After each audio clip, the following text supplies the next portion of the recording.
Today we are going to be layering on 8 layers of iron-on onto a sweater here, and I'm so excited.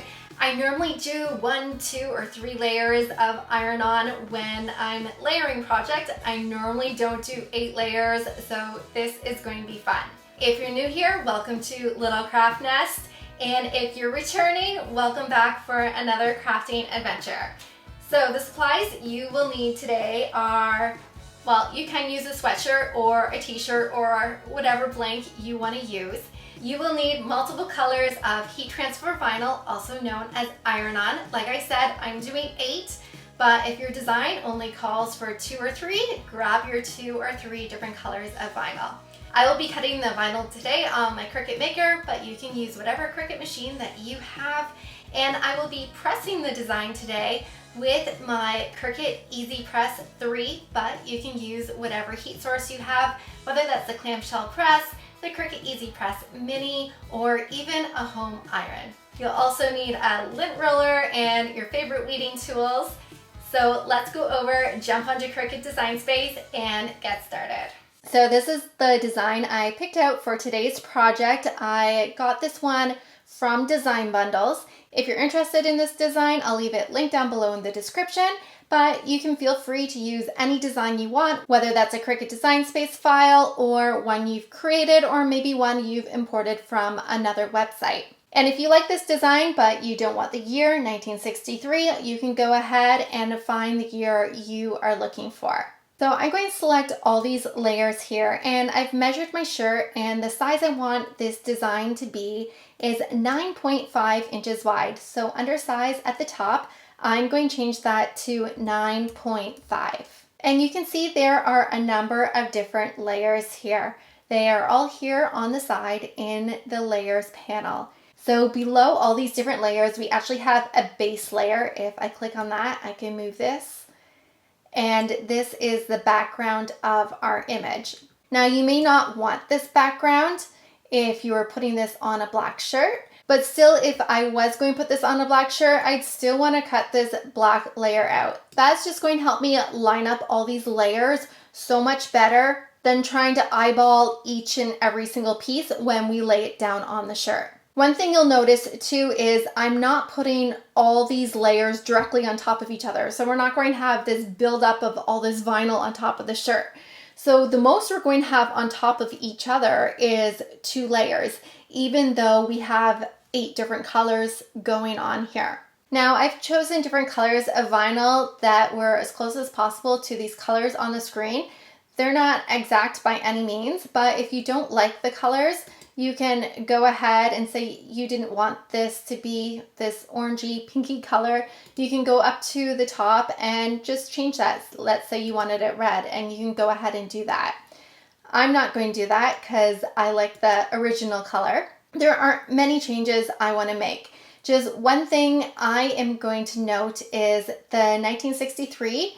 And this color right here, I'm actually going to do that in glitter heat transfer vinyl. The rest of the design, I'm just going to be using Caesar Easy Weed for that, and then glitter for those 2 other pieces. So since there aren't any changes I want to make, I can go ahead and click on Make It.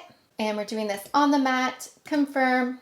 And then we're going to go through each of these mats and make sure we mirror our images. So under this black mat, we're going to click on Mirror. And then the next one, click on Mirror, and just go through every single mat. This is the most important step you're going to do, because otherwise your whole project will end up appearing backwards on your shirt. Another thing you can do when going through your mats is check to see where your pieces are. So for example, we have Awesome here, and then we have this other piece right below it. Instead of leaving it right there, we can move this piece up over here, and that way we are going to be using less vinyl to cut this out of, and we won't be wasting our material. After you've gone through each mat and you're happy where everything is, go ahead and press continue. I'm going to set the base material as iron-on. However, one thing to know is when we get to the 3rd mat here, this is actually the color here that I'm going to be doing in glitter. So when I get to this mat, it's important to go back and click on material settings and then go ahead and change that to glitter iron-on. So if you're using different materials on your different mats, make sure you are changing your settings in between cuts. So let's go back to our first mat and select iron-on. And then we can go ahead and load our mats and get all our vinyl cut out. So look at the screen and determine how much vinyl you need to cut out. For this black, I need just under 9 inches. So I'm going to go slightly over 9 inches just so that I'm not accidentally cutting it too short. And then one thing we always want to remember is when we are putting our heat transfer vinyl down on our mat, this shiny side here needs to be facing down. You want the dull side facing towards you. And then if you have an older mat or you find your vinyl's not sticking too well, you can go ahead and grab a brayer and just go over top of your vinyl. That's just going to make it stick a little better and get all those bubbles out of your material. And then we can go ahead and put this in our machine and get it cut out.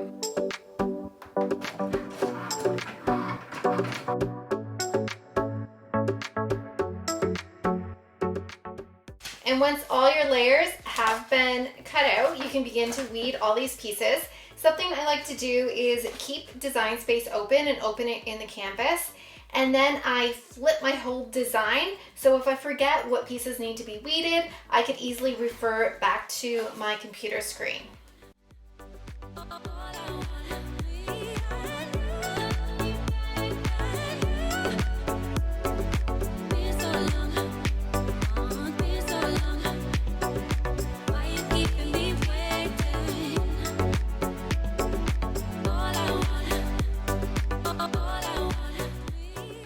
Now some of our mats had 2 separate layers on, even though they're the same color.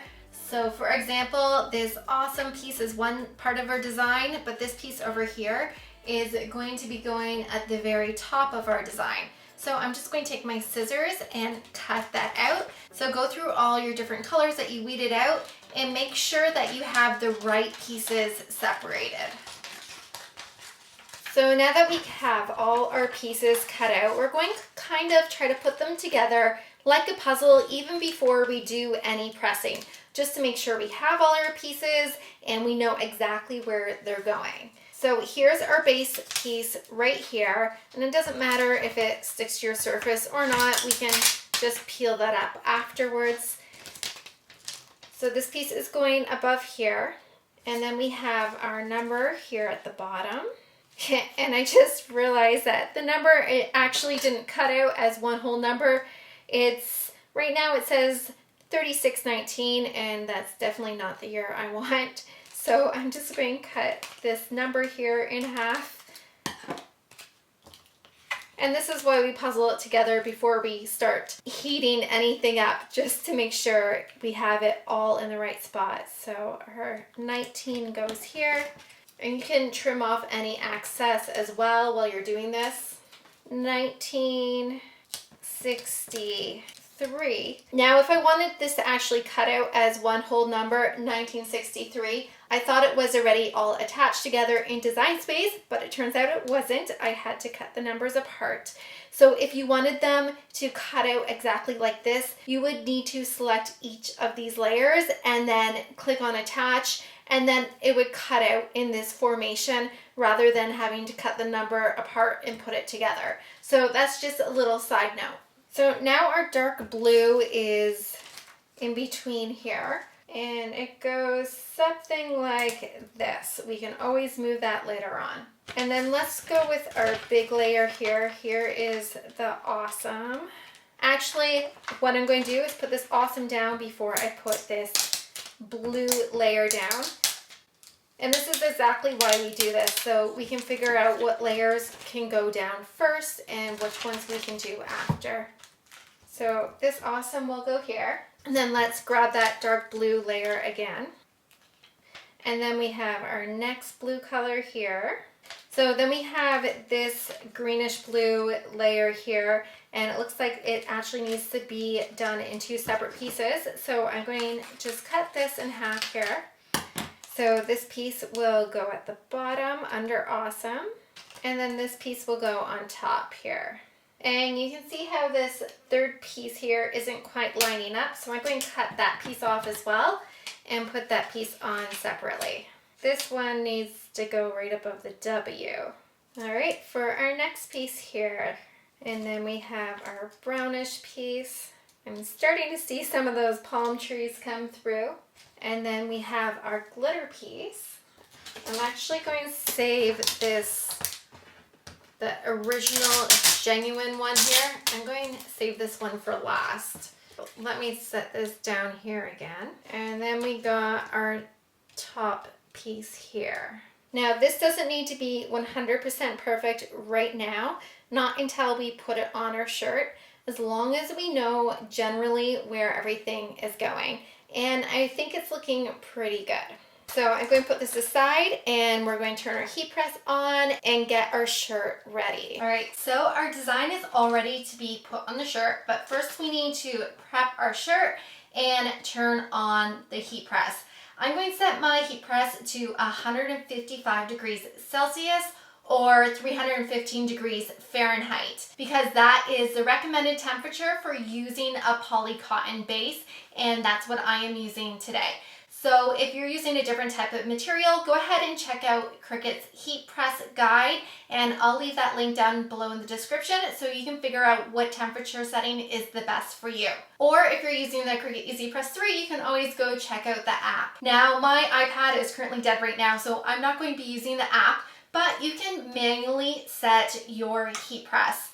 All you have to do is turn your heat press on, and then you can select the button here with the 3 wavy lines, and you can set your temperature. So you can go up or down depending on what temperature you want to set it at. And then to change the timer, just press that clock button and you can determine how many seconds you want to press for. I will be setting it for 5 seconds just because we are going to be doing a number of quick presses today. So while our press is warming up, you're going to go ahead and take your lint roller and open up the shirt, and we're going to go over the shirt where we're placing our design down on.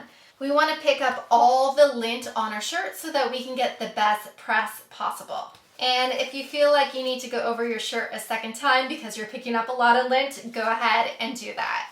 Make sure you're pressing on a heat-safe surface. I have the Cricut mat right here that I will be using, and we're just going to put that underneath our shirt. And you will also be needing some parchment paper as well, especially since we are doing layers today. When your heat press is ready, you can go ahead and give it a quick 5-second press.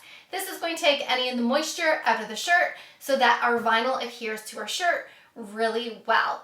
So you can go ahead and pick up your press, make sure that cord's not in the way, put it down and press the green button, and it will count down 5 seconds for you.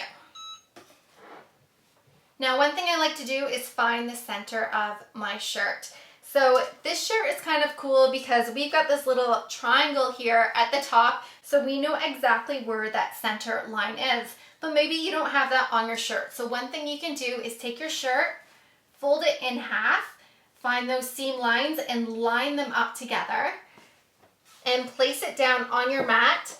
And then you could take your heat press and press it again for 5 seconds, and that's going to give you a faint line so that you'll be able to see that center line. So normally when I'm putting a design on a shirt, I like to be 2 or 3 fingers below the collar, which we are with this little triangle here. So I'm going to have the top of my design right underneath this little triangle. And I'm just going to place it on here, make sure it looks centered. And if you want, you can go ahead and use a t-shirt measuring guide or take out a measuring tape to make sure it's centered, or you can just go ahead and eyeball it. So when you're happy with the position of your design, we're going to peel back all these layers except our bottom layer. So our bottom layer is going to be that black layer that we have. So we're going to carefully start here at the bottom, and we're going to peel everything up except for that black layer.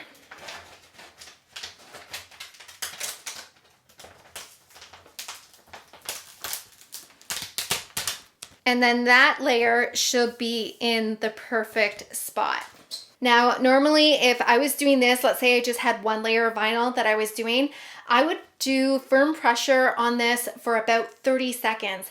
But since we're doing multiple layers, we only want to tack this on lightly. So we're going to try to put this on for 5 seconds. And as long as it's sticking, we're happy. We don't want it to be fully adhered yet because our heat press will be going on this design multiple times. So we don't want to heat up our vinyl too much. Otherwise, we're going to end up with some wrinkles and inconsistencies in our vinyl. So I'm going to grab my heat press here. And I'm going to gently place it on here, and we're going to do 5 seconds. And let's see if that was enough for us to be able to peel back our layer. So it looks like it is sticking on there well. It's not on there super well because I can't see the fibers of my material through the vinyl, and that's okay. And it kind of lifted up actually right there on the end. But that's okay because we will be repressing and repressing this. And actually this corner right here is not sticking at all, so that wasn't good. I should have probably left it on maybe for another 1 or 2 more seconds, and then that corner would have stuck as well. It could have also been because I didn't have my heat press on here quite centered. Maybe I missed that edge. And so that's just something to be mindful of. So now we're going to grab the rest of our design and we're going to place this on top once again. And once again, we want to find those bottom layers and then lift up everything else. So I'm going to be doing this number here. One thing you'll notice is some of our carrying sheet is overlapping, and we don't want that because if I were to press this right now and this 9 was over top of the 6's carrying sheet, that edge of the 9 would not stick down. So we can just take this 6 out and just press the 1, 9, and 3 and press this after, or you can take your scissors and trim down that carrying sheet so that it's not overlapping. So I'm just trimming down the carrying sheet on the 6 and a little bit on the 9 here. And now the same thing with the 6 and the 3, they are overlapping each other and we don't want that. So I think I'm actually going to press this 3 separately. We'll press this with another layer and we'll just get these 3 numbers on first. Now, just to double check it is in the right spot, I'm just going to loosely put this on top here and make sure everything else still seems to be lining up. So now you'll want to go ahead and grab some parchment paper and make sure it's the size of your entire design. The reason we are placing parchment paper over top of our whole design is because we don't want our press to stick to our vinyl. We would just totally wreck our shirt if we were to do that. So make sure you have parchment paper or a Teflon sheet. So we're going to lay this on top, make sure everything is covered, and we're going to press these numbers down here. And this time, since we're doing glitter and it seems to need a little more heat, I'm going to press it for about 6 seconds and hopefully that tacks it down enough.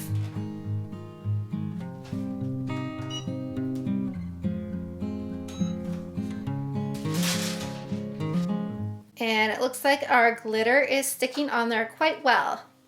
Also keep in mind, if you press your layers for too long, sometimes you'll get edge lines appearing inside the base of your vinyl. So we only press for 6 seconds so you don't see any additional lines from the edge of our carrying sheet, but that is something to note when you're working with layers. So now let's grab that 3. We can put that on there now. And we can go ahead and add another layer as well. I think it's going to be easiest if we start with the word awesome and then insert all our little pieces, because awesome is kind of like the focal point. So we really want to make sure that's in place, and that will help us line up all these other colors on top of it. So we're going to peel up these extra layers that we don't need and grab that bottom layer that we have. And when you're happy with the placement of everything, always just double check to make sure you've got the same distance on each side. This orange actually is going over, so I'm going to move this again. And if you're having a hard time lining everything up, Keep in mind that when you do apply heat to vinyl, it slightly does shrink, like just a little bit. So if your edges aren't exactly perfect, that may be why. And when you're happy with everything again, we're going to grab that parchment paper, make sure it's covering the entire design. Grab your press and make sure that is covering your entire design. If it's not covering your whole design, your press is a little smaller than your design, you can move your press back and forth a little bit while you're pressing. So we're going to do this for another 6 seconds.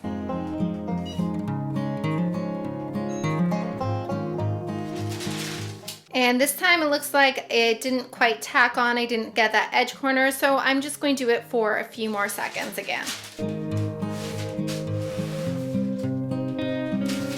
And that is much better. We even got that piece that lifted up at the beginning that's pressed down nicely.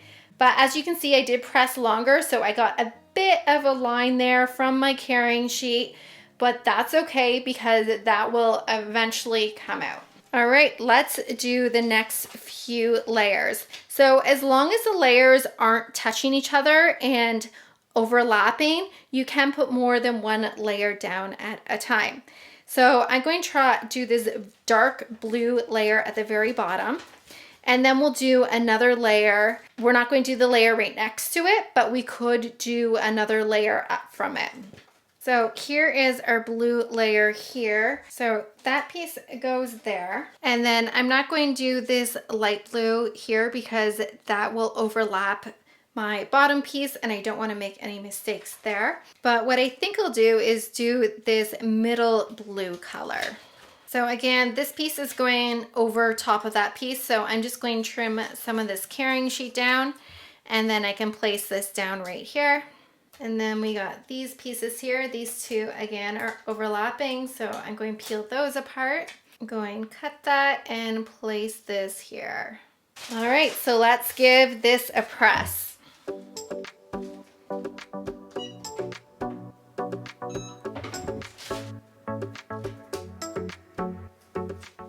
And that looks pretty awesome. All right, now let's continue.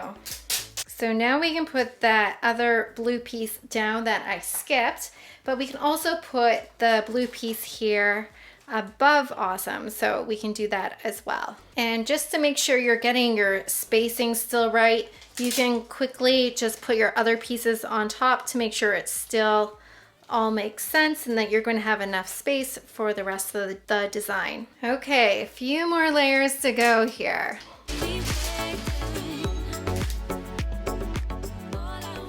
Now here's our glitter layer.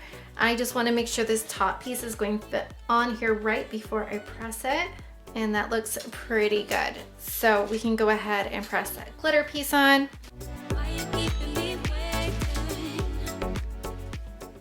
Woo, I love that glitter. And we've got our orange piece. And here is our last layer, and I accidentally ripped it while I was pulling my pieces apart, but that's okay. We can make this work. I'm going to cut some of this off here. And if I look at my screen, the word "and" is right at the top center. So I want to make sure that's at the top. Make sure I'm getting even spacing. And then we've got this little O that I got to add on here. All right, I think that's pretty good. And now, since this is our very last press, we want to do a full press. Now, we've been doing lots of little presses, but this time we are going to do a full 30 seconds and we are going to give it a little bit of pressure so that our whole design is adhered to our sweater really well. So I'm going to reset the timer on my press here to 30 seconds. Then I'm going to place this on top, make sure we're covering the whole design. And there are some edges that my press may not reach, so I can slide this around a bit. So let's place this on top, press that start button, and let's count down from 30 seconds. And let's see how this turned out. There it is. I absolutely love it. It looks great. Although one thing I did notice, I didn't get this piece of vinyl completely straight, but that's okay. We still get the idea of the shirt. It can be very tricky when you're working with so many different layers to get everything perfectly straight. And I'm sure the person I am giving this to will absolutely love it. All right, so here is our finished shirt. I just love how it turned out. And we did a lot of layers in there. It took quite a bit of time to get them all cut out and weeded and pressed, but in the end, I think it looks awesome. Let me know in the comments how many layers you have done in the past. Like, what is the most you have done? So I did 8 different colors here, but I think there is actually more than 8 layers because some of the colors were divided up into more than one layer. So we did quite a few on this shirt. And I'm just curious, what's the most you have done? If you enjoyed this video, make sure you give it a thumbs up. Don't forget to hit that subscribe button. And I hope to see you on more crafting adventures.